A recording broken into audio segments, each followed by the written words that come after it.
Chris has to do it solo. Yeah.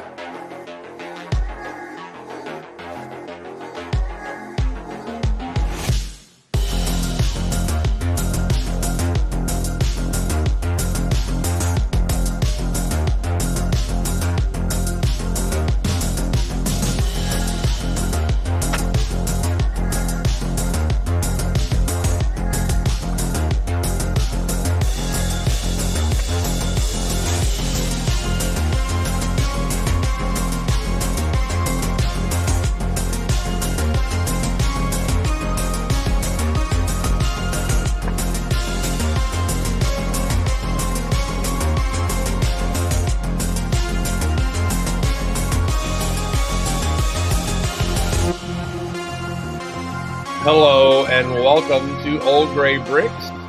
Ginny, we forgot to tell you, we usually wave in the very style of Minifigs. Gotcha. Our friend, we have a friend named Ryan. You have to do the mini doll wave. We have a friend named Ryan who runs the model shop for Legoland, now Legoland New York. And he said that their park, all of a sudden, their employees were started doing unofficially, but officially now they do the minifig wave. Excellent. So we do that and the mini doll wave on the show. So welcome everybody to Old Gray Bricks. We're glad you're here. We have a special guest, Ginny. We'll be talking to her in a minute, and we're going to be talking about Bricklink and all that kind of stuff. And I'll get to do some of that. Jeff and I will get to do. And back in my day, we didn't have Bricklink. We had Auxilla, and we liked it. Do you remember Auxilla? We never used it. I don't even know if it was available up here in the Great White North. Yeah, I never used it either, but that was the only way we could. For a while there, we were swapping Lego pieces and being able to buy them. We had Brick Bay. Oh yeah, Brick Bay, which then became Bricklink. They got sued by eBay, which is like, are you going to sue Tampa Bay? I mean, I don't understand why you did that, but anyway. But yeah, we'll get into that. Let's greet everybody in the chat. Andrew Sada is here. Axel Plate is here. Battery Powered Bricks. Man, that's 2 in a row for you, bud. Hanging out with us. Grumpy J is here. Brick Jedi. Brick Dudes. Thank y'all for joining us and popping in here. I know our friend Mark is under the weather. I think all of us at the con have a little bit of con crud that we're dealing with. Some may be more serious than others. But anyway, it was a great weekend that we had. We talked about that on Monday and everything. So he's just returned home. Has Jeff Van Winden started a new project? Jeff Van Winden, what is up in your Lego world?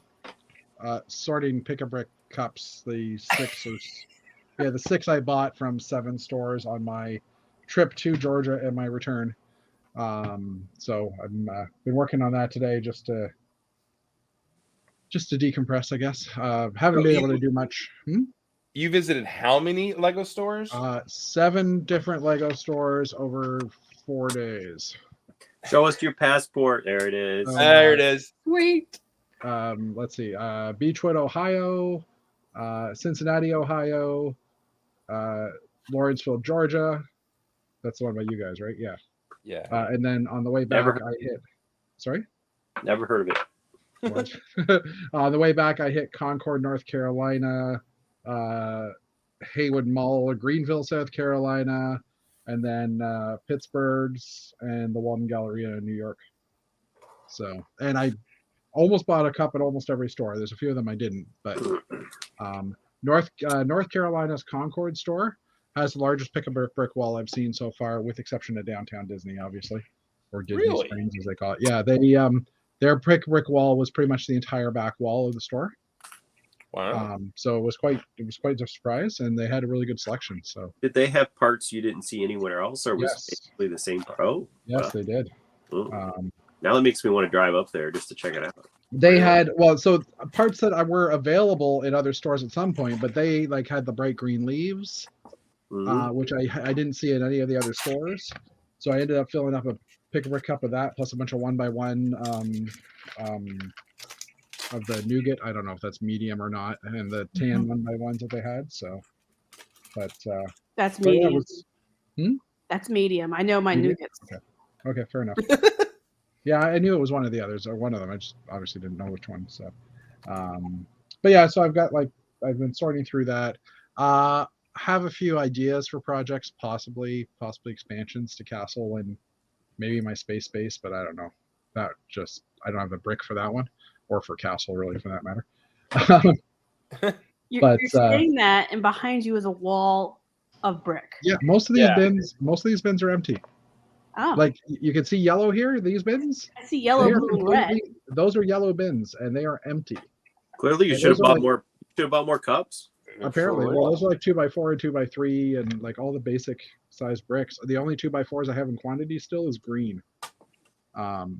And I was using that in the bottom of my space hanger. So if you look through the dark gray grills on them, you would see green brick underneath, and it drove me crazy. But it's what I had. So I noticed that. I didn't want to embarrass you. Yeah, that's fair. I didn't notice it. I want to switch it out for another color, but I first have to grab some more brick. And basic brick, they didn't have a lot in the stores, in the pickup box. That's true all over North America. There's not a lot of 2x4s on the walls. Yeah, that is true. I think I the last actually 2x4s I saw on the wall were black ones, and I bought those during COVID. So confluenza, I've never called it that. Yeah, I'm a little stuffy, a little bit of a dry cough, but I put that up to being in the convention hall for 4 days, and just the air is always dry in those places, and hopefully that's all it is. But well, you had less contact with humans than we did, because you had your own little island, self-contained behind the table, all by yourself, right? I did. I was harboring. No, I don't know. I was on my own little island. It was the Canadian quarantine. Quarantine, pretty much. Let's not kid ourselves. That room was densely packed. It was. Oh yeah, it was. Densely packed. My area was, at least I could stretch out technically. Although if I did stretch too far back, I'd knock the mosaic over. So I had to be careful. Well, I'm hoping that your Canadian chocolates had some sort of secret weapon against COVID or something like that, because they were A, delicious, and B, but I didn't eat any of it. Well, I had like one piece. Well, so. You come pre-packing. You're already, if they have any medicinal value, you're bringing that with you. You're preloaded. True. I just want to say that we're down to one package of Canadian Oreos. That the first one was demolished pretty much within 48 hours. Wait, I thought we bought that for your friend. Yeah, I thought so too, but Thomas opened it up, started eating it. Oh. Well, I'm glad that Thomas enjoyed it. I didn't promise it to my friend, so as long as I don't tell him that Thomas ate his Oreos, he'll never know. If there's productive qualities, you guys should be like totally protected. Yeah. But the other one, I think I'll try to save. We're supposed to have our hockey draft on Friday, although I'll be joining via Zoom. But maybe I'll just surprise him with real sugar Canadian Oreos at some point. Especially if you need to be on his team. Hey, look what I got for you.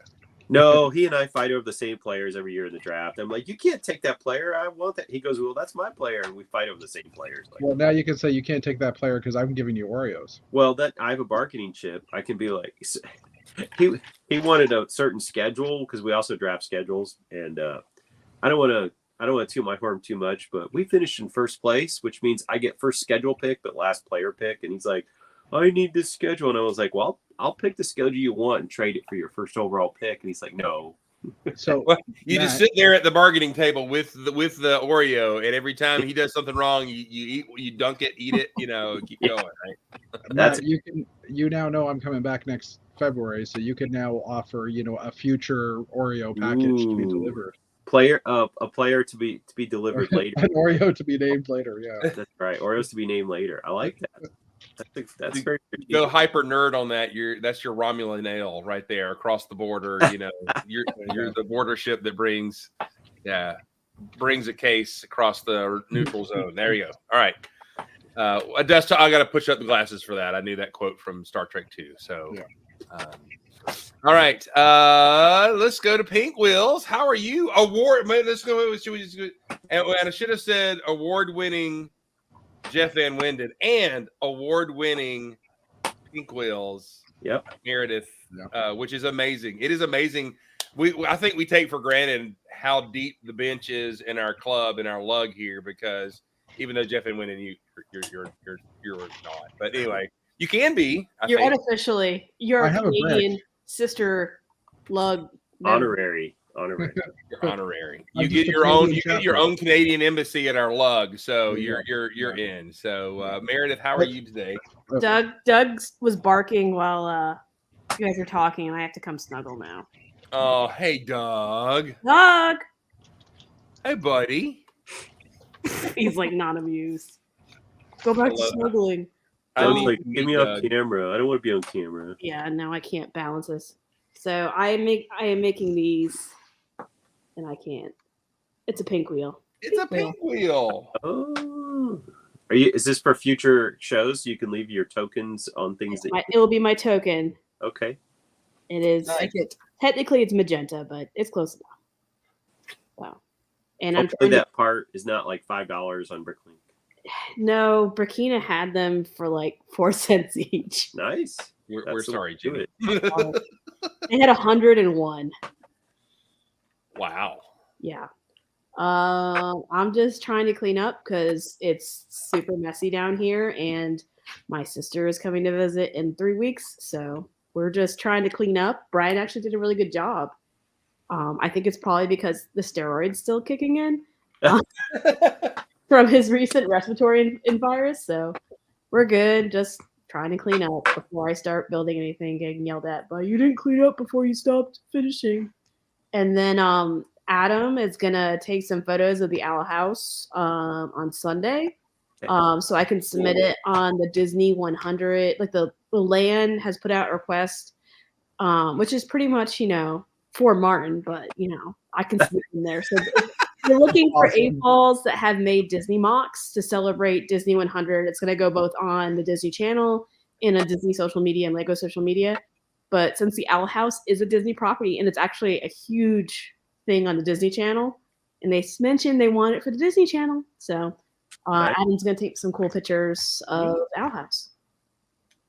Who? Waxplat. My stickers. Is playing My the stickers Burkina from drinking. my stickers from Latvia of the Hootie character on the door that were supposed to go on the round 2x2. They went from Chicago to Milwaukee, and they got to the Atlanta North Metro Distribution Center on Tuesday, which they have not moved from. So I'll swing by there and talk to somebody. I'm on a first name basis with all the clerks. They know I'm the Lego guy because I show up and mail Bricklink packages from there regularly. And so they always ask, like, does your package contain explosive? I'm like, it's Lego. They're like, oh yeah, you're the Lego guy. it's not even Lego, and it's a flat envelope because it's just stickers. So I don't know what's taking so long. I don't know. I tried to get the guy, as I said, the artist who made them for me is in Latvia, and I try to use my corporate FedEx account because I paid the bill, and I'm like, dude, just stick it. Here's a label. Just stick it in a FedEx priority mailer, the little flat ones. He's like, I have no idea what you're talking about because English isn't his first language. And I'm like, okay, cool. You can use Latvia Post then. That's it. So I'm going to come in before Sunday so I can actually put them on there. Although I don't know if Disney would get pissed about that. So we'll probably, because I can just pull that tile on and off. So I'll probably just have a blank tile and I'll take some with both.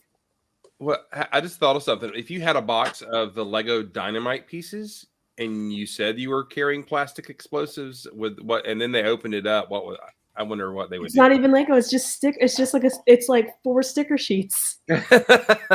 What? Anyways. All right. Waxplat asked, so anything else? You're award winning, and we are so proud of you for your build was amazing, and we got to see it. So yeah, online here. There will be some cool photos instead of my crappy cell phone photos. So bear with me.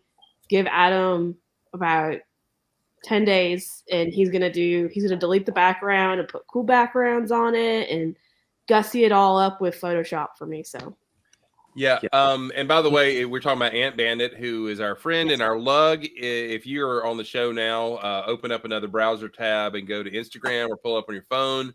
He did an amazing little animation with classic space figures. According to him, he just threw it together, which is super pro and super amazing how well he did that. because that is what he does, and it's super amazing. So I was kind of wanting to be greedy. I'm like, can I have a clip of that to put in our opening credits just to have those guys dancing around?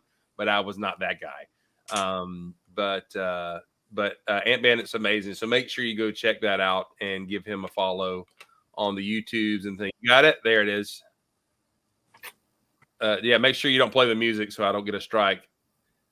It's so good. It's so clean. You're stealing all Chris's dance moves too. It is. Yeah. Oh, there's Dana. Dana finally just chose to join us. Hello, Dana. How are you, sir? Sorry, dinner was late.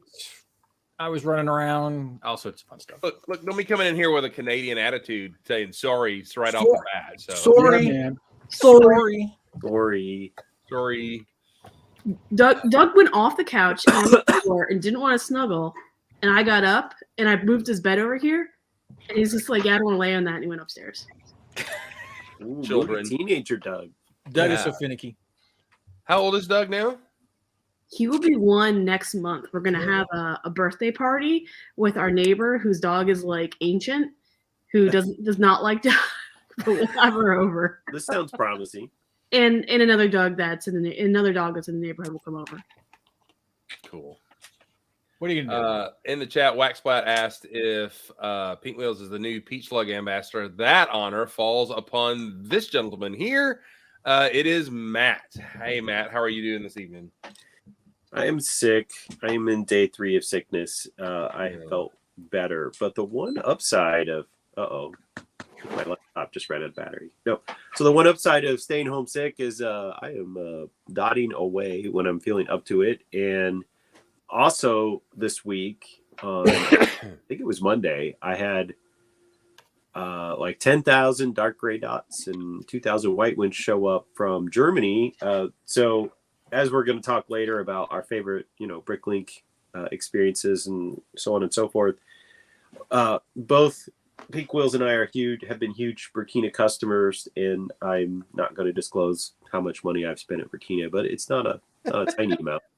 But I found this other store, Mega 24, and they had the dark gray dots, which were going for 7 cents a piece, and they dropped it in half to 3.3, and they're only 3 cents. They're already 3 cents on Lego anyways, but I can only order 1,000 at a time, or actually 999 at a time off Shop Lego because they have a cap, and I need, a lot. So I just took the plunge and paid for 10,000 so I can keep working on this. And, but they were very prompt. I had a good experience, and I then placed a second order with them. So I'll be getting dots, but not all their prices are as cheap as that one. So that one, and they had, I don't know how they did this, but they went from having a small amount to 192,000 dark gray dots.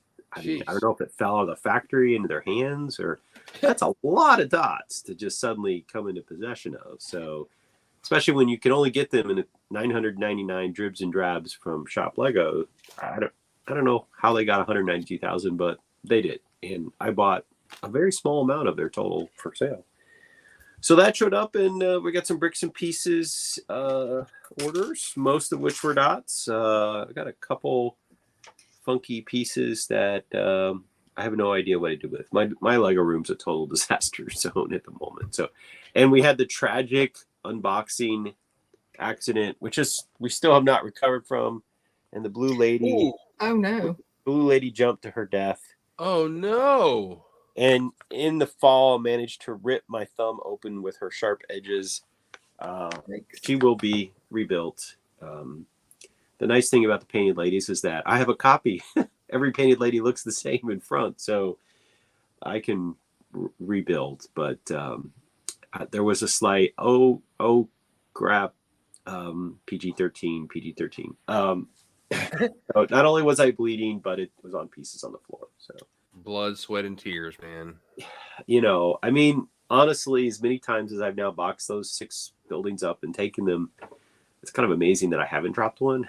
I've dropped lots of other things. I just haven't dropped any of those. So, and I joked how I had to clear all the unfinished Lego project off of the guest bed so that Jeff would have a place to sleep. And Jeff, I got bad news. There's already like 4 large base plates of stuff on that bed.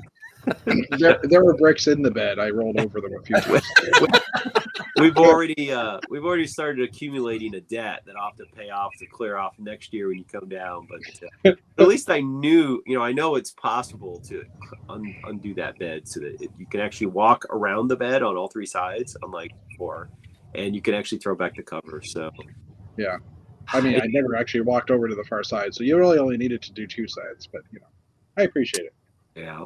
That's where I keep in the guest closets where the boxes for very large sets go that I don't have the heart to throw out because maybe they'll be worth a small fortune someday. I don't know, but Good luck with that. I've sold it. I have traded in empty boxes at Atlanta Brick Company for store credit. So it's gotten me something. Yeah. They like to reconstitute sets down there. So if they want to give me free stuff for boxes that I could have thrown away years ago, I'll take advantage of that. We'll see. Matt, I think I speak for all of us in the lug.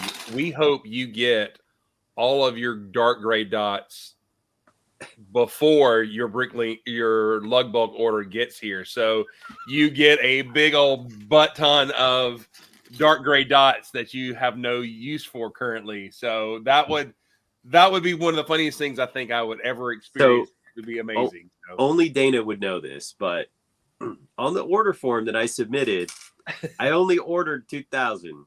Oh, okay. Ordered 4,000 of the dark green because it's a new color and they're a pain in the butt and they're expensive to order. So I do have a couple thousand ordered from Bricks and Pieces, but I ended up doing the math and I'm like, well, do I want to wait until August, September? Do I want to finish those mosaic potentially for Brick World? And I'm like, I'm on track to have it ready for Brick World. So I just bit the bullet and I changed my quantities and I was like, well, I wish I could undo maybe my my lock-ins, but what is done is done. So yeah, you were a little late on that change there, buddy. No, I knew it. If I had, if the Mega 24 store had dropped their price a week earlier, my lock-in would have been different, but they didn't. And whatever, I'm not crying. It happened. You need to make a video of you making dark gray dot angels in the floor when they get here because you don't. No, we're gonna save that for when I get my lavender dots from Lug Bulk, which between my wife and my order will be 30,000. Oh my! 30,000 medium lavender dots. Nice. Wait, how did you manage? Oh, that was lug bulk. Okay. Yeah. Jeez. That's crazy sauce. Dana, you got to do this when you say 30,000. 30,000 medium lavender dots. But we also have to, when we're talking about bulk lug, we have a very nice grandma who's in our lug who participated for the first time, and she was having issues filling out her form, and so I gave her a call last night, and it was it was like, where did my cursor go? I don't know. I can't see my cursor. Dude, what was the hat she had on a brick fair? It was like a fish. It was like one of those bucket fisher hats that said something granny. And Groovy Granny. Groovy Granny. I promised her that next year we would sit down on one of my devices that's newer than Windows 8, and I would let her select whatever item she wanted from the list. But we ended up. You should have just told her to come see Brian, or have Brian come see. I don't know.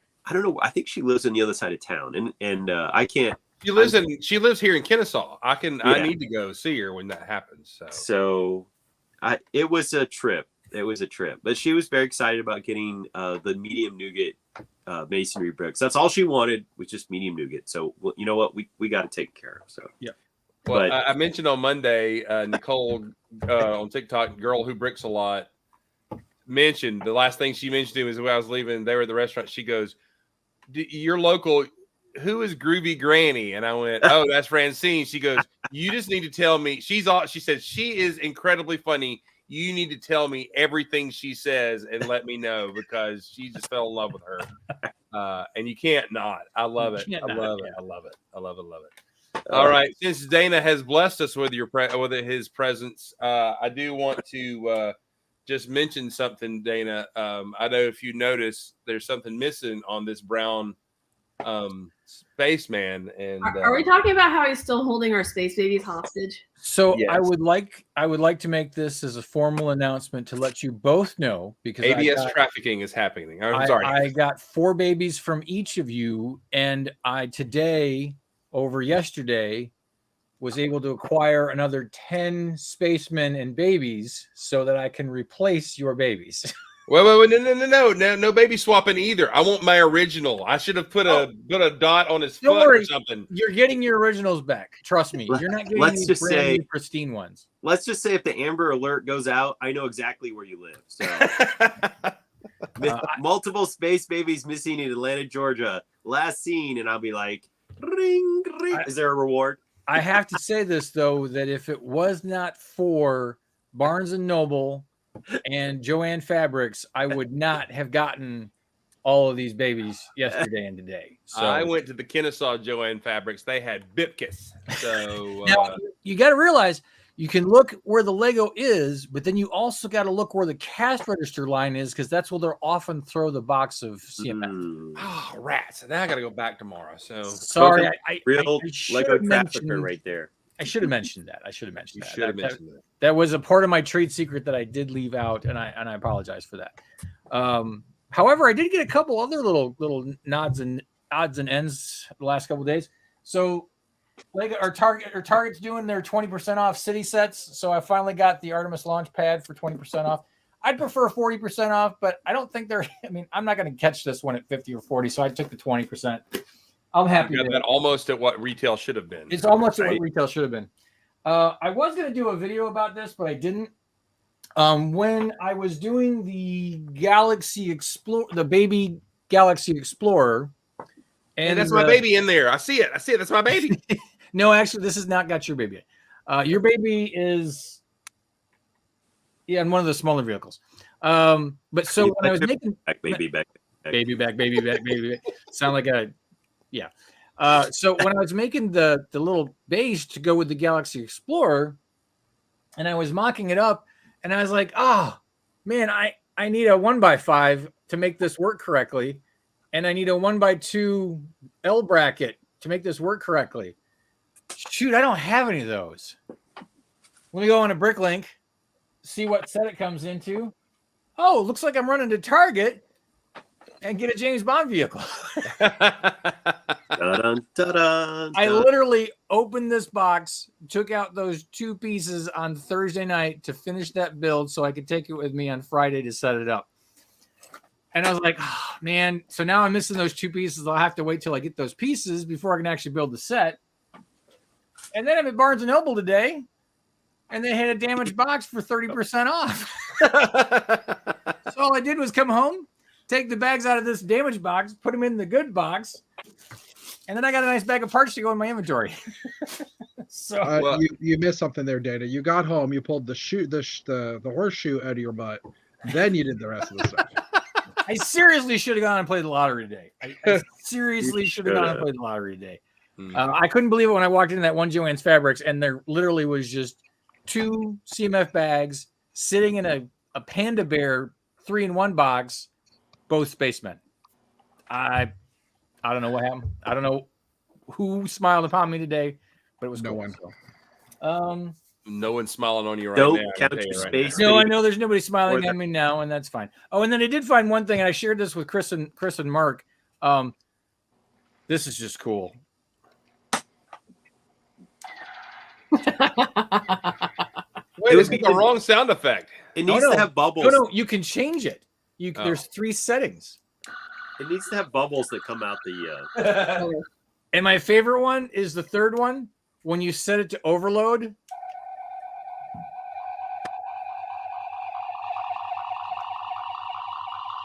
Nice.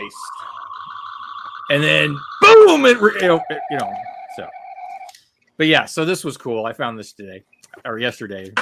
I had to That's pick a it up. really good improvement on the one that I have. I might have to grab one of those. Yeah, it was pretty cool. It was pretty slick. And there's even got an off button or an off switch on it, so it's kind of cool. Does the Phaser 1 come out of it? No, unfortunately, the Phaser 1 is locked in. No. So, isn't it Mark who's got the one that it comes out? Yeah. Well, he's not here, so poo on him. But that's all I got. That's all I got in my Oh, Lego wait, world. wait. That was a great cue. I should have been at the ready to Pew, put pew, poop pew, on pew. him. There we go. Poo poo on you. Poo poo on you. All right. Well, good deal. I've got something. I picked up a figure today. I love this comparison here of the Unitron and the new Cyberguy or whatever. So I'm going to be mocking up a spaceship for that guy. But I love the similarities. There is so much similarity going on there. It's so scary. good. It's Where's so the good. cyber guy from? Is that one of the racers or the One of the stunts guys. Yeah, Stunt guys, okay. yeah. And then there is the electric car that comes with another guy that they kind of seem to go together. So I'm thinking I'm making my own sub theme with these two guys. So same coloration and everything like that. So Absolutely. and this is a really excellent little $10 car set here. It's really, really neat. Looks The best fast. the best part is the little octane batteries that are not stickers in the back here, sweet. which is Really? cool.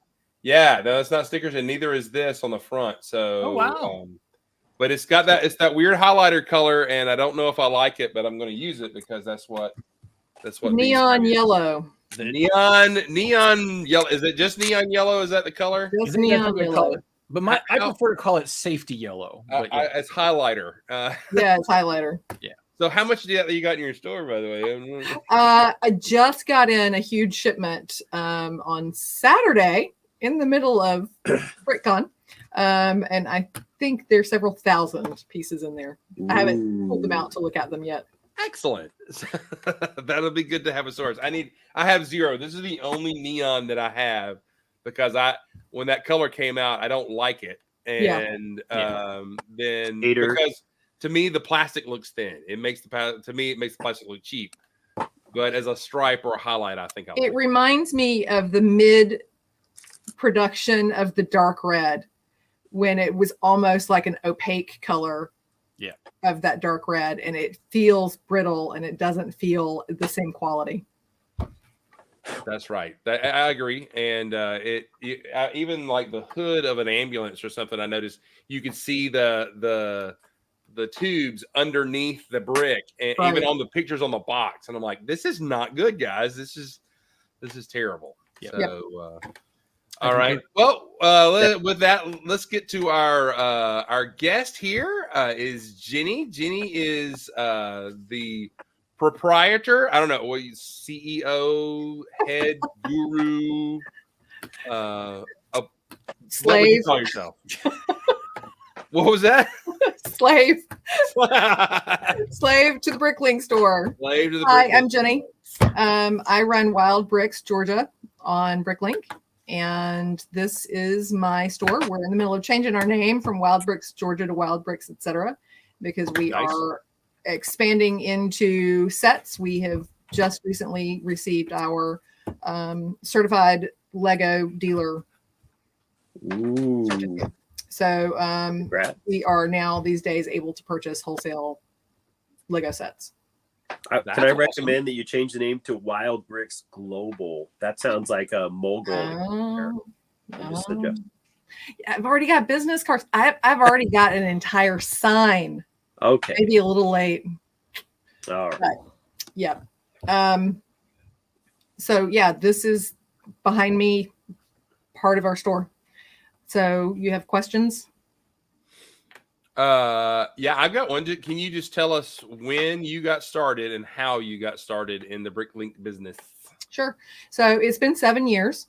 And I have a son, he's 13 now. So he was in the Lego phase where we had great big tubs of Lego, and he would be looking for that one part, and we would dump the whole box out, and we would dig and dig and dig and dig. And I'd finally go, aha, I found the one part. And he's like, oh, I'm done with that, mommy.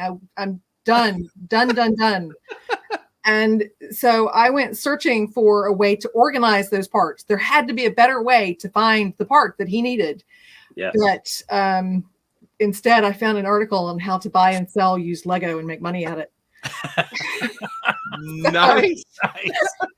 Here I am 7 years later, 1.7 million pieces of Lego and 16,000 different lots. Wow. Somebody needs to calculate how many pieces per day that is as you increase. That would be hilarious. So yeah, I ended up taking $1,000 and investing it in someone's Lego collection. It was a teenager. He wanted to buy a car, and his parents said, "Put some skin in the game, son." And so he sold his entire Star Wars collection. And so I listed basically about a quarter of it and made my $1,000 back and went, I can actually do this. I can make money doing this. Of course, if I'd had those pieces now, I'd be putting them back together in all of those lovely little sets that I parted out and sold.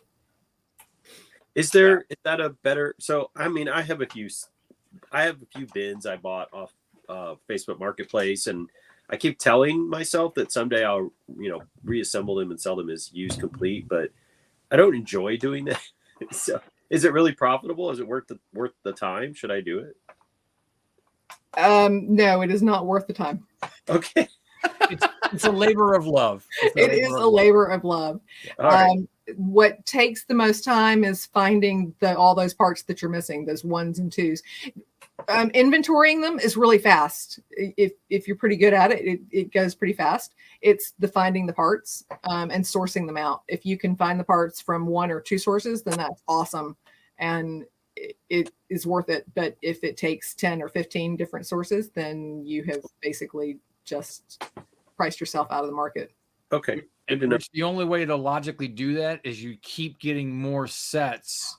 Exactly. So that you're not looking for 1 and 2 parts, you're looking for 50 to 100, so you can maximize your shipping. Yeah. So it's kind of like my own Ponzi scheme, but I'm the victim. You're the victim, yeah. Exactly. You're the top and bottom of the triangle, right? Of the pyramid, right? Well, now, and just as a segue a little bit, you got to experience today, Dana, what Lego life was like in the late 80s, early 90s, and even in the 2000s. Jeff remembers because we were active. If you wanted a part, you didn't have anywhere to go except to go buy a set that had that part, and then take that part out, either build the set or sort the set or leave it in a box, whatever. That was one of the only ways for us to get multiple parts, especially specialized parts or whatever. So now that we live in a land where we get to bless Ginny with our money and she blesses us with the plastic, that we do have that source, and that's a big difference, a big change. In Lego life here. Look at there. You got there's Lumberjack is a satisfied customer. There he is. All right. You guys got questions for Ginny? Ask them. Go ahead. And there's silence. Cricket. So I have a Bricklink store, but I almost entirely just sell sets. And so that's much more easy to manage. I guess, like my question would be, I have a few people that I've talked to who've done the parts thing. It just sounds like an enormous amount of time, like sorting and inventory and then managing your inventory. And it is. It's kind of funny. We were joking around today. We call ourselves the bag ladies in my office because we spend more time organizing the bags that we put things in than a lot of times actually working with the Lego. It's a very long process. It is very labor intensive. You have to be ready and have the space to commit to working with the process. Yeah. Sorry. Do you go through and do you put like the part number? I've ordered lots of things off Bricklink over the years, and sometimes I'll get stuff from the store and like each little thing is in a separate baggie and it's got the part number on it. So is that what you do? No. So I have, after many years of fiddling, what we came up with was a system of drawers, bins, drawers, containers. And this is basically what our setup looks like. You can see those lower drawers. Those are the big stairlight drawers. Yes. They usually come in 3 packs, and I pop them apart and what we do is we try to put things that are completely opposite in drawers together, so that when we go to pull something, I open a drawer and I don't have to think about it too much. Okay. It's obvious you're getting the orange ones and not the other one color. Exactly. So I want myself or my employee to think when they open a drawer, I need the blue widget. I don't need the red widget. I don't need the dark bluish gray widget. I want them to be able to open a drawer and just quickly be able to pull one thing out and not have to actually think about it. The longer you take as you pull something out, the longer it takes to pull an order, and time is money. Yeah. We typically churn through 20 orders in a day. And what words do you use when you get an order for 20 parts and it's like one of each part? I say, bless you. That's lovely. Thank you so much. Now, if you send me an order that's 175 lots and 3,200 items, I'm going to say many other things to you. So you actually prefer the smaller, more onesie twosie orders versus the big lots? Absolutely. If I have to count to 125 times, then I'm really not happy. Okay. Date on that. Don't order from her. Well, because scale counting is easy. It's helpful, but if it's like 1,000 that you need to get, because you still got to count out 100 to do a lot. So if it's only 100, you just might as well count it by hand.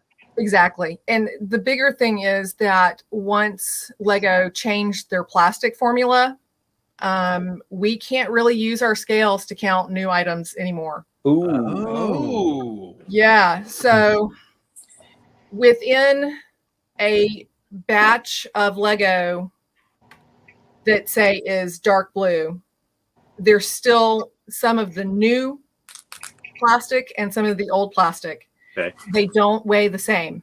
Oh, that hurts. I can literally count out 1,000 of them and put them on the scale by tens, and every single time I will have a different weight. Oh. So that is interesting. Until they get all of that plastic through and it's all changed over to the new plastic formula, then we can't use our scales for most new part counting. Now, for the old parts, we can. Well, so there's going to be. Can you tell them apart? I mean, no. Okay. No. The brand new stuff I can tell apart. I can very quickly identify it. Now, once it's used and it shows up in my used inventory, that may be a different conversation. Okay. So, wow. Is it that they shaved like micro increments off to make them consume slightly less plastic? I'm assuming the new parts are slightly thinner or something. No, they're a different formula. They are a completely different composite material. All right. Interesting. Yeah. It's made out of plant material. Oh, got it. Okay. The plant material. Yeah. And from what I can tell, within one batch, one Lego weighs different from another Lego, even though it's the exact same part in the exact same color. Maybe something about the plant material makes it clumpier somehow, or something. Maybe Different density or something like that. Maybe. If only we had Georgia Tech graduates on this panel. Yeah, the one that's actually smart left. So,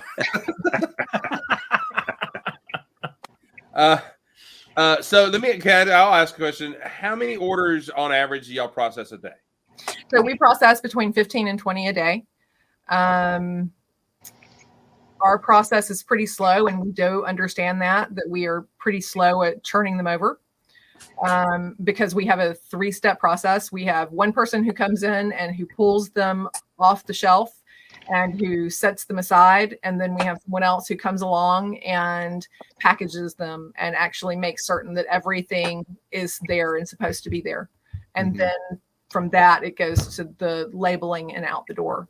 So it takes us a little bit longer than it might take other people to pack an order. But it's about quality control.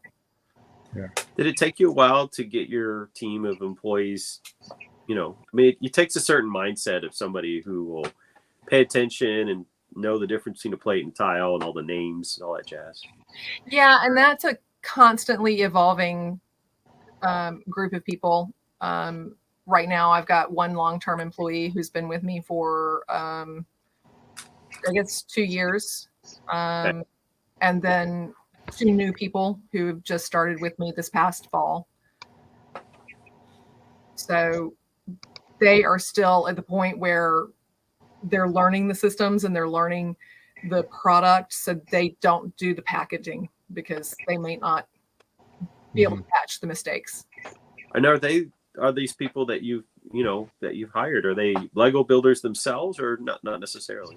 Nope, not Lego builders at all. I would love to have hired Lego builders.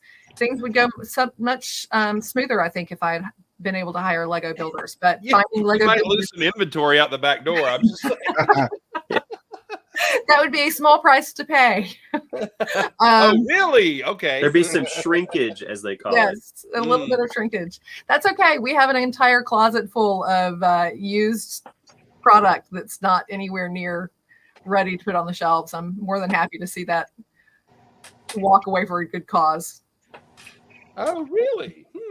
Yes, yes.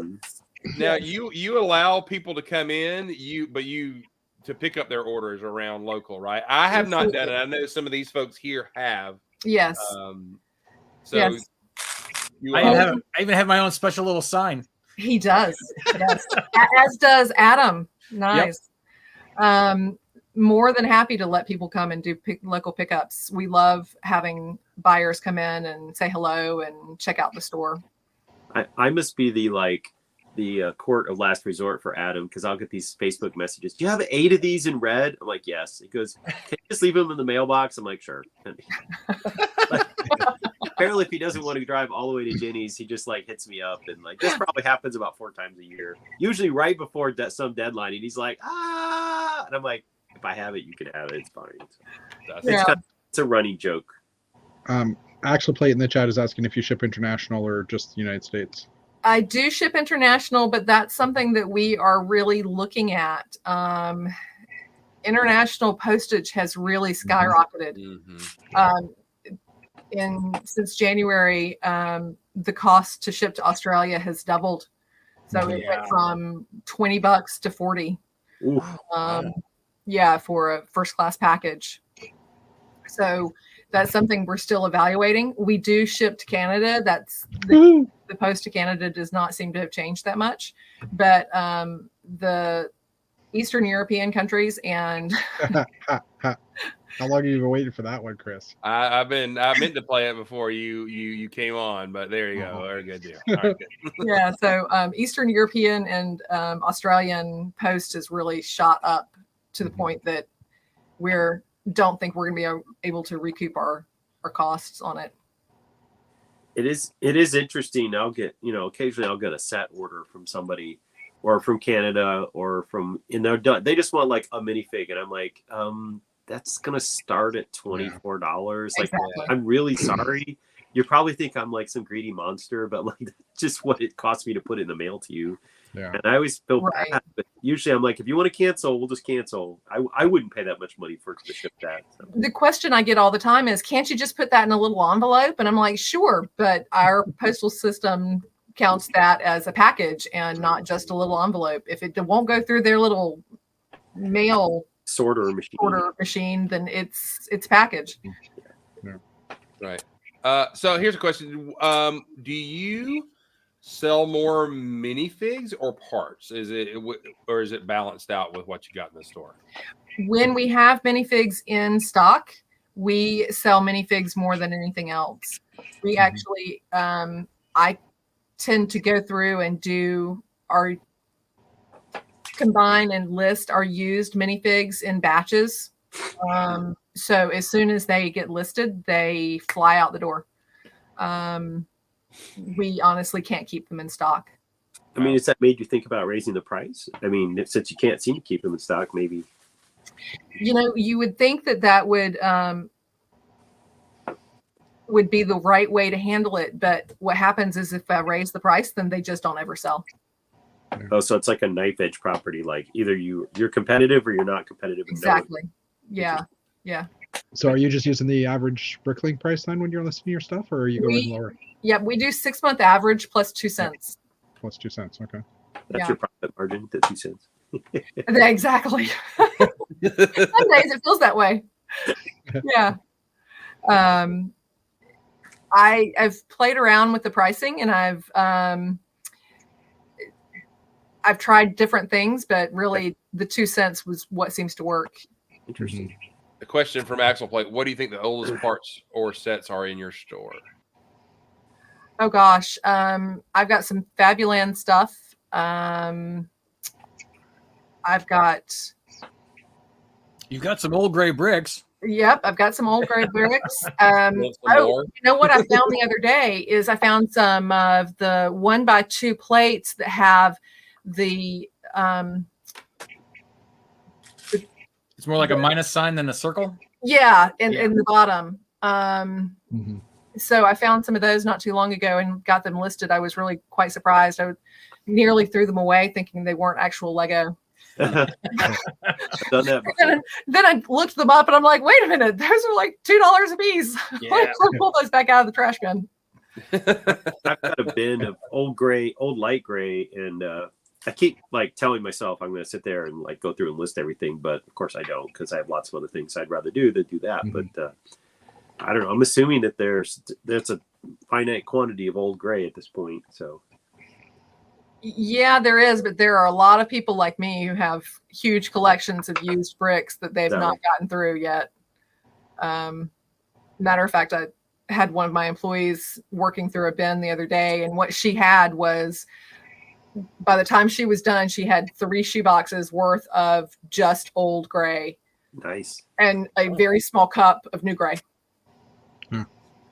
Is that hard for a new employee to understand that there's actually a big difference there because they're, in everything? Or well, what's horrible is there are actually 3 different colors of light bluish gray or of light gray. So there's light bluish gray and light gray, but there's also a stone gray that's in the middle. And so it looks like a gradient between them. And Bricklink doesn't have an official listing for that center piece. So we're always constantly, okay, do we list this with light bluish gray or do we list it with light gray? Well, we're men, so we're all colorblind and can't tell the difference. One of my best sorters is a guy, and he's the one who was showing me the difference in those colors, by the way. Okay. He builds old Star Wars stuff. Nice. Oh, cool. So I'm a Bricklink seller too, but I have like 65,000 pieces. I pretty much sell parts, not sets, and new sets. So I buy stuff and for parts that I need and then sell the rest. But I like you're doing your little tour of the back room there and seeing all those little bins. I've got mine compacted into, like 10 baskets in plastic Ziplocs. They're individually bagged by color and stuff and part. But I've always thought, okay, the smaller I can keep it, the more space I have for my actual Lego hobby versus my store. But it does take longer. And I was like looking at the way you have it in the back there, and I guess for you guys, it's easy. It's really easy. Just go to a bin, grab what you need, and you're done, right? Versus, absolutely. Like for me, I'm literally opening 3 Ziploc bags to get into the layer that I need, right? Like here's the slopes, here's this type of slope, and then here's this color. The fewer bags we have to open, the happier we are. This section, yeah. Well, so we're in 1,400 square feet. So that makes a huge difference. But this section is all Ziploc bags. And each one of them is labeled with not only a drawer location, but also a alphabetical letter. We do our absolute best to keep our Ziploc bags open at all times so that all we have to do is just drop our hand in there and pull things out. Yeah, okay, cool. Yeah, when I first started, I was doing lots of small Ziploc bags and shoe boxes. And very quickly outgrew that and realized that I quite frankly just couldn't find anything. It never seemed to go back in the same order that it came out. So sometimes you run across stores on Bricklink that have quantity limitations. Like you have to order 1,000 of something or 100 of that. And I'm assuming that's because they already have them like prepackaged in bags of 100 and stuff. Is that anything you've considered as you list your inventory? Or? I thought about it for about 2 seconds, and Okay. then I realized that what happens is I sell 999 of them, and then how do I sell that last one? Yeah. You know, it's hard to keep them in quantities that allow you to sell them in 10s, 20s, 30s. Yeah. And further, why would I want to limit my buyers in that way? Yeah. The more rules you have, the less buyers you're going to get. Oh, I agree. I mean, always think of it. it's usually the stores that have a an attractive price, but then you have to decide, do I want to buy 1,000 of it? Yeah, the price per part is very, well, maybe the very best, but then you're like, what am I going to do? I only need 300 of these things, and I don't need 1,000. Well, or you get the stores that have the minimum buy of like $100 or something, and it's you have all the parts I want, but I'm not going to spend that much in your store in the first place. So, well, so that's something we have sort of a love-hate relationship with. For a long time, we had a $5 minimum, and we finally got rid of the $5 minimum, but in place of that, we have a 50-cent lot minimum. And our reasoning is that every time we open a drawer, we should be making 50 cents. I'm not asking for a lot, guys. I'm asking for 50 cents every time I open a drawer. And if you've ordered 175 lots, then, that's a lot of my time. Yeah. If you've only ordered 5 lots, then sure, I can see how you would say, well, but 50 cents. But in the long run, it's what it takes for us to cover our costs. yeah. So is that per lot 50 cents or on average 50 cents? On average. On average. Okay. I was wondering how that would work because I've seen that a few times and I'm like, I don't know if I want to do that because again, worried about scaring people away. I have $1 minimum bid or minimum purchase. Right. And I still have people complain. And I'm like, well, here's the password to override it. You're buying an instruction for 50 cents. I totally get it. Here's the override code. Go for it. But it's not worth the money to do all the work for 50 cents worth of absolutely product, right? The one time I had someone ask me for the override code, one of the first times. Yeah. And I thought, okay, they're a seller. They're going to understand, they're not going to take advantage. And instead, 285 lots. Oh, God. And by the time it was all said and done, they had spent 10 cents per lot. Oh, my. I was so mad. Yeah. I just felt like I had been taken such advantage of. So at this point, when we have a notice up that if you want us to give you the bypass code, you need to give us the number of lots you have and your total cart amount, and we will make the decision based on how many orders we have in-house right that minute. Yeah, that's right. So how often do you get somebody trying to be a turd like that? I mean, is that often? No, actually, it's really not very often, not on purpose.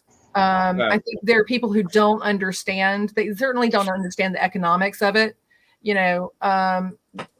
don't understand that they're asking me to spend an hour opening and closing drawers, which, as fast as we are, at 180 lots, it would take me an hour to fill that order, even if it was just 180 parts for 180 lots. That is just how long it would take me to open and close all those drawers. So it's when I explain the economics of it, and I have a bit of I'll admit it's a little condescending. That explains the math. Jenny lays down the truth. Here comes the smacking down. And if you really still want that bypass code after you've read that email, then I'll probably send it to you. And how about you've been in business for years now. How about repeat customers? Do you sometimes see stuff and you're like, oh yeah, I've had this person order before, or do you not? You've got so many orders you don't really notice that kind of thing. Oh no, I see the same names day in and day out, and I absolutely love it. We love our repeat buyers. Like this one right here. And Tom Jacobson, I'd like to send a shout out to him. Thank you very much, Tom, for that order that you just sent with us today. Yeah, we've got a lot of repeat buyers. Believe it or not, Republic Bricks is one of our most common buyers. We probably get 2 orders a month from them. Wow. Okay. So Again, I have a very small store, but what I notice is when I get an address, because I'm a map nerd, so I always notice the town name, and I'll be like, I think I sent one to this little town in Utah once before. I will look up like, yep, that's a repeat. And every once in a while I get a repeat. Most of mine are not, but I love how you said you were a little bit of a map nerd. I don't Just think a you little. are. Yeah, I was gonna say. I know that's not true. Let me show you all of my Bricklink stores geolocated for all time map. That wouldn't surprise me. All right, here. Have you ever had one of the instances where the kid knows dad's credit card number and the kid placed the order and it was a gargantuan amount and the parent is flipping out because they didn't authorize it? I've never had one where it's a large one. I do on a regular basis get the kid who places the order and then 10 minutes later says, "Have you shipped it? Have you shipped it? Have you shipped it? Have you shipped it yet?" In which case I very quickly pick up on the fact that they are underage and usually send an email back that says, "Hey, guess what? We're not Amazon. We don't ship that fast. And by the way, are you sure you're 18? Yeah. And multiple times I've gotten parents responding, "We're so sorry that they have bugged you so many times that you had to send this email." That's hilarious.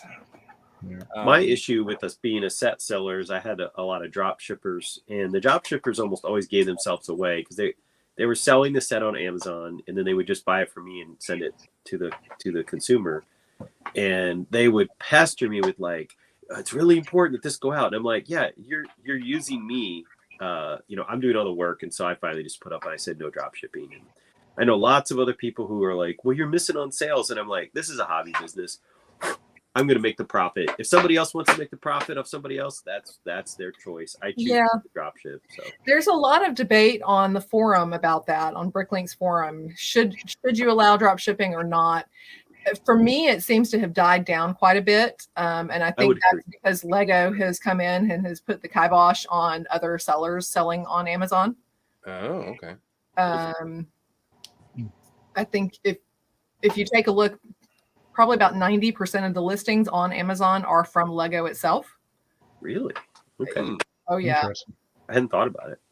Yeah. Well, that was going to be another question: is how has the Lego taking over Bricklink, how has that changed things for you? Well, so as a seller, this is going to be the gripe that every seller has, which is that it has not changed one iota despite their promises. I got you.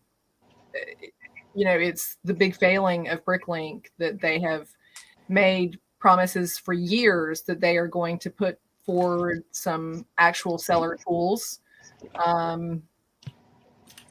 We can't even see, as you guys know, as sellers, you can't even see any changes that have been made to your inventory. You can't see a history of your inventory.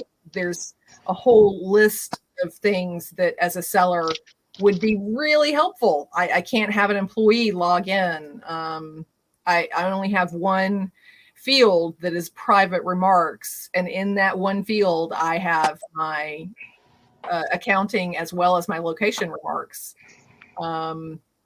Because I do a lot of consignment selling. Yeah. That's really, really important to me. But Bricklink has not lived up to any of those promises. But here's the other question that, I see people talk about is, given Lego's tendency to break everything IT related, maybe should we just count ourselves lucky that they're not tinkering with the platform? I'm tossing that out as a... Oh, they've broken Bricklink a few times. Yes. Most recent during the middle of the day. I always find it weird. Like I have customers sometimes that say, "Hey, I'm not able to do this in your store. When I place this order, it's not giving me the right amounts or whatever, and there's no way for me to physically go into my store and place a fake order as Right. myself, log it into my store to Right. test out that the page is working, or to test Mhm. out that like all the shipping calculations are right and stuff. Right. So, and you're not allowed to technically create a dummy account, right? Like Yep. by their rules, you're not supposed to have another account. So it's like even something like that would be handy at some points. Right. A sandbox where we could test Yeah. our stores would be wonderful, but we can't do that. Yeah, yeah, yeah. The big thing that I have noticed is that the number of molds that are being offered by Lego on Bricks and Pieces has skyrocketed. Mm. And I really think that's a big part of the acquisition of Bricklink, is that what they got when they bought Bricklink was 20 years worth of data. Yeah. So how would what, I mean? How would what parts sell well and what people want? Exactly. so you think they're using it to look at sale, like which parts are popular? Absolutely. There was a dark red 45-degree 2x8 slope Oh yeah, yeah, yeah. that had gotten up to like $3 a piece. And all of a sudden, that piece that had not been produced since 1990 has shown up in 3 different sets. Well, so we had an event up here in Toronto area years ago, and Pierre Normandin, who is a Canadian-based guy, he's now working. I think he works on the modulars as well. Like he works for Lego, and he was saying that they will go into Bricklink and look for expensive parts. For example, the dark brown, the dark blue 1x2x8 arch that was originally in Cafe Corner. Yes. They purposely will get parts like that and put them into new sets because Yes. they know that the price is like just because they don't want people to get gouged, right? Right. So Yeah, but now they're the one that's profiting on it from Bricklink, right? That's So exactly true right. too. Yeah. And now they're selling them on Bricks and Pieces. So it's confusing. You want to ask them, well, do you want to have Bricklink be successful or not? Do you want to continue to enable the AFOLs or not? It's this love-hate relationship that they have with the aftermarket. You know, as a seller, when Lego took over, that was the first thing everyone thought is, when are they going to shut us down? Mm-hmm. And I think it's going to be sort of a slow attrition where they are taking bits and pieces out of our business by selling things like they are on Bricks and Pieces, reintroducing molds that were the things that were making us money. the goats are coming back. There's a rumor that they're bringing goats back. So Yes. All right, finally, we're gonna get those clickets I've been waiting for. How about some ZNAP? Anybody want some ZNAP? Finally, we'll get the ZNAP revival. I'm looking forward to this. Yeah, but you know what? There's still going to be those certain things that are just not going to be, that are not going to come back. Right. They're just not going to. And so there is going to always be a need for the secondhand market. It may not. Exactly. Monorail track. Yeah. Well, yeah. It may not always be the bubble that it is, but you know, I think we will always need that secondary market for sure. Well, I think one of the things that's fascinating is, you know, when I was in school and people would talk about commodities market, it just kind of went completely over my head. And then I got into this job and this business, and I'm like, this is the truest form of a commodities market. Yeah. I mean, you know, as one piece becomes more popular and more people get it, then the price just drops. And then as it becomes harder and harder to find and the price skyrockets, I mean, this is an economics teacher's best dream to be able to teach this through Lego. I mean, Yeah. you know, So you have to watch the Dan Aykroyd movie, Trading Places. Spaces, or Trading Yes. Places. You know, to figure out what they actually did at the end of that movie to understand how they made all that money and bankrupted the old men. So right. Yeah. So here's a question. Both Dana and I have built some head sculpts for bricker builds, and they were just selling instructions for the most part. I mean, I think they've done some with where they actually prepackaged the required bricks, and I was kind of joking around. I was like, you're going to create a run on the market for like 2x4s and this color. And he was like, yeah, it's kind of happening already. Are you witnessing that? Yes, as a matter of fact, I am. And even though I figured out who his supplier is, he won't tell me, but I figured out who it is. Ways. Yes, as a matter of fact, Republic Bricks. no. No. But I actually just filled an order for them today. And yes, that's exactly what happens is I'll get an order for every single one of my 4x8 red plates. So Question have from I the ever chat. gotten a non-paying buyer? I have. And usually all it takes is one message to them explaining what a non-paying buyer alert is and what happens when that's completed, and they immediately pay up.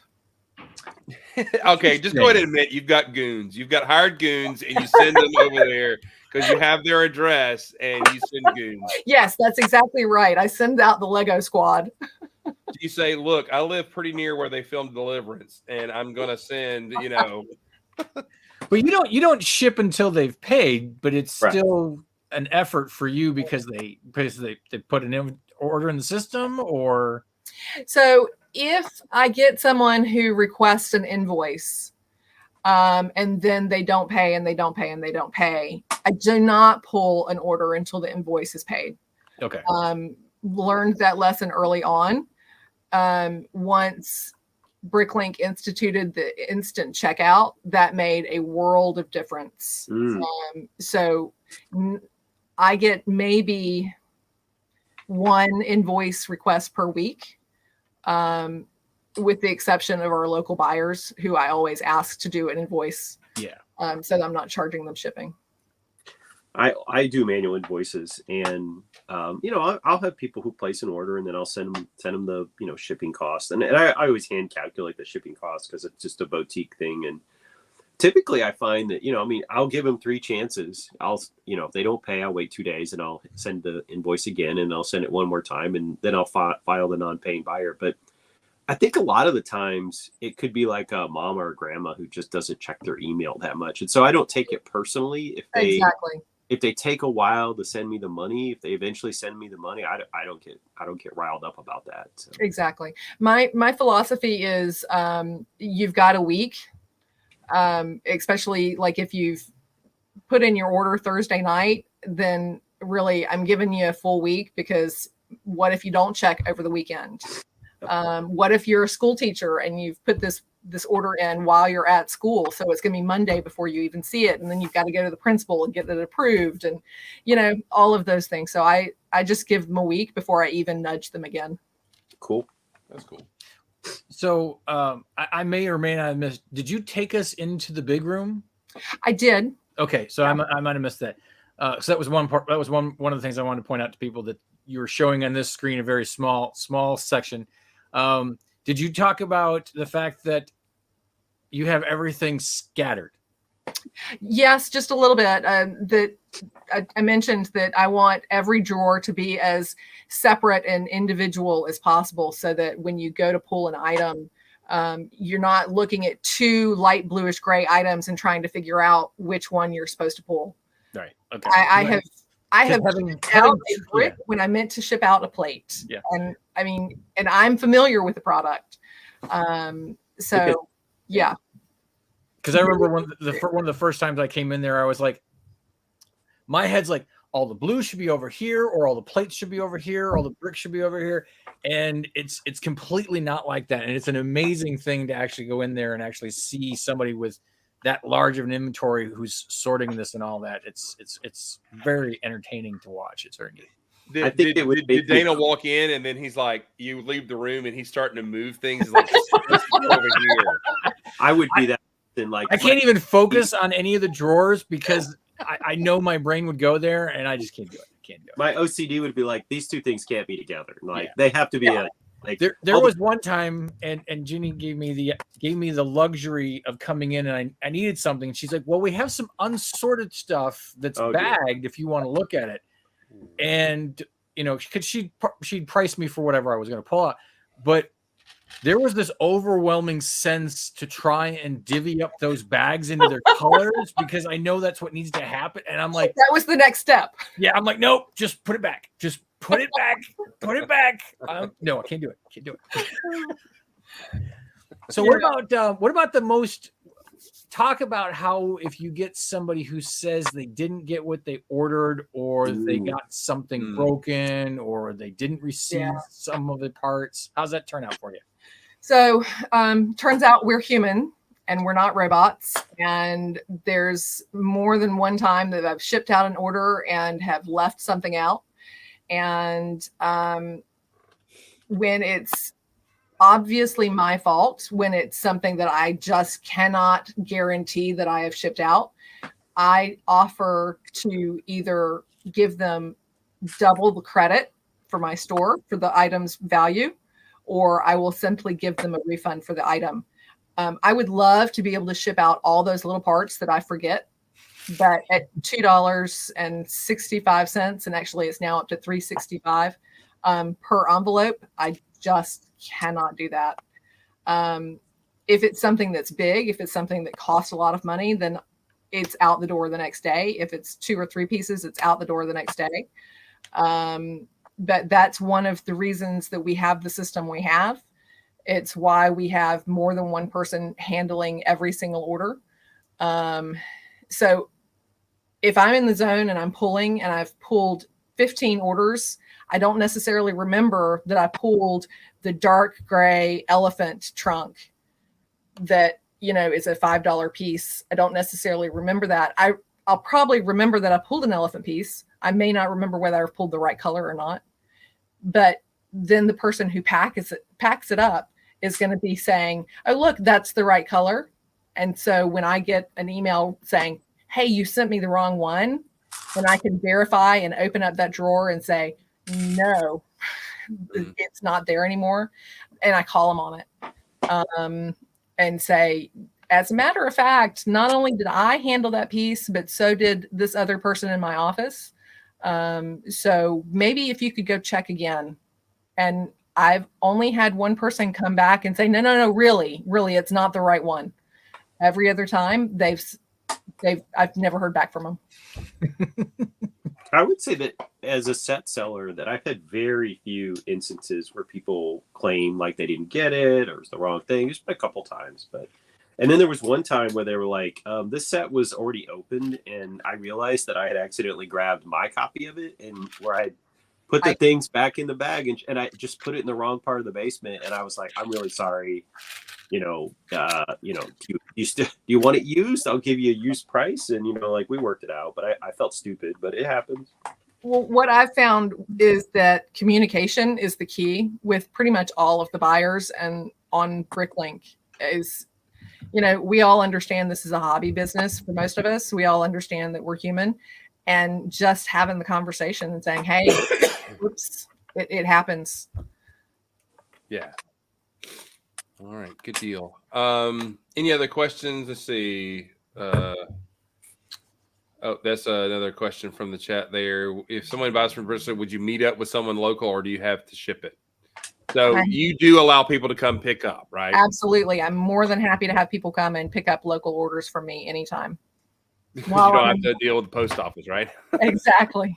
I will always check. If I'm doing a project, I click straight to your inventory, check my want list right off the bat, because I'd rather drive down real quick and usually I can get it the next day and also save on shipping. So for me, it's a like a triple win scenario, because then I could also sit there and find all the Bricklink gossip when I talk to Ginny. So that's fun.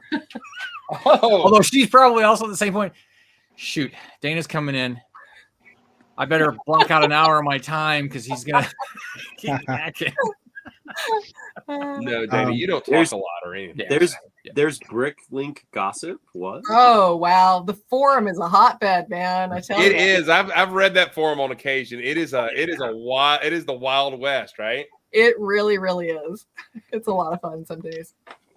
Ginny, what was your store name again? I know a few people have asked through. It is Wild Bricks GA. Wild Bricks GA. Global. Let me drop that in the thing. It'll post everywhere. Hang on 1 second. Oh, to make sure I actually have a cart where I was sticking some parts in. So I need to look at your dots collection. Clearly, I haven't priced you. So. Give me a couple of days. I've got a huge dots order that just came in from my supplier.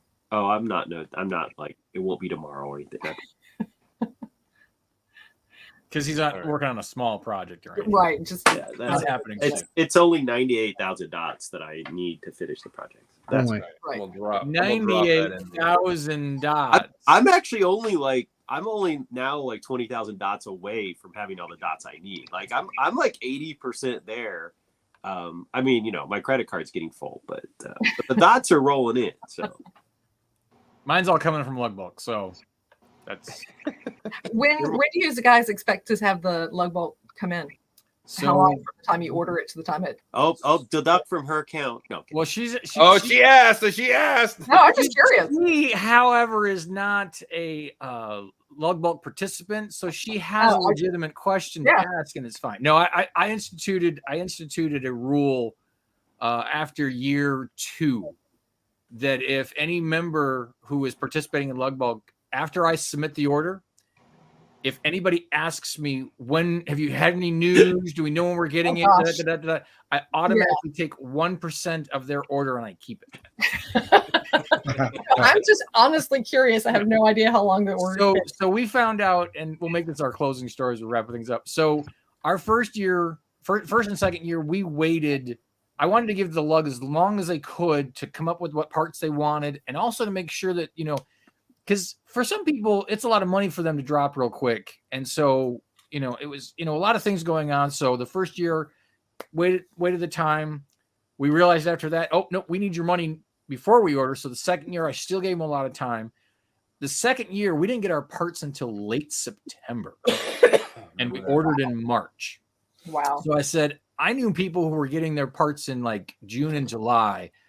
We are doing our orders as quick as we can. And so last year we did it as, we bang, bang, bang, got the whole process done in 2 weeks, submitted our order, had our parts in May. Yep. That's amazing. It was crazy how fast we got them. But the stipulation is that there's no rhyme or reason or guarantee of when you will or won't get them. It's anywhere from, I think they said the latest that you will get your parts is the end of October. So anywhere between March to October, your parts will show up. And we'll probably be last because they'll have to count out all those dots. No, I think I'm betting their scales work. Well, yeah. And I bet you that because they will just like pull they'll just pull the lever and the whole drum will fall out and say, all right, here's your dots. So they've probably got one of those lovely little IR cameras that count them as they go flying past. So you said the weight issue when just before they closed down Infield's packing area, we got to go and tour Infield. I mean, literally, they told those people they were losing their job the week after we were there, which was disappointing because we met a lot of folks. But we saw this machine shaking the parts into the bags and sealing them, all that kind of stuff. And the check was the weight. If it weighed the right thing, then it had to have the right pieces in it. And so I guess that's now Lego knows what their weights are, and I'm sure they calculate all that. But still, that makes it a lot different with the new plastics. Absolutely. Yeah. And I suspect they've probably upgraded to IR. Yeah. They also sent it to Mexico. So international relations, or it's IA now. Who knows?